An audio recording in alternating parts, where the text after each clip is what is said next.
Hi everyone, welcome to another mini blog. তো এটা হলো কালী পুজোর পরের দিনের ব্লগ। আগের দিনের কালী পুজোর ব্লগে তোমরা দেখেইছো যে আমরা ওদিনকে ঠাকুর দেখিনি, তাই এদিনকার পুরোপুরি প্ল্যানটাই ছিল ঠাকুর দেখার। সেই মতো আমরা বেরিয়ে পড়ি বারাসাতের বেশ কিছু ফেমাস ঠাকুর দেখতে। আর প্রতি বছরের মতো এবছরও ভীষণ ভীষণ সুন্দর ঠাকুর আর প্যান্ডেল দুটোই ছিল। প্রত্যেকবারেই আমাদের ভীষণ ভালো লেগেছে। তারপর তো আমরা রাস্তাতেই বাজি ফাটাচ্ছিলাম, আর স্নেহা তো আমার গাড়ি ফাটিয়ে দেয়।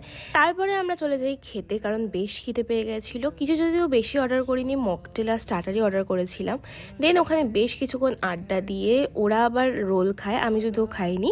তারপরে আমরা চলে যাই শুভদীপদের বাড়িতে বাজি ফাটাতে। আর পুরো কালী পুজোয় এই দিনটা ছিল আমার বেস্ট ডে, কারণ এই সময়টা আমরা ভীষণ মজা করেছি, প্রচুর বাজি ফাটিয়েছি।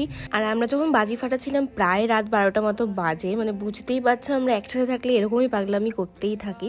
আর আমি আসতে হয়তো ক্রিকেটও খেলা শুরু করে দিয়েছিলাম। তারপর আমরা রাতের খাবার খেতে চলে যাই। তো আজকের ব্লগটা এই অবধি, দেখা হচ্ছে নেক্সট ব্লগে, বাই।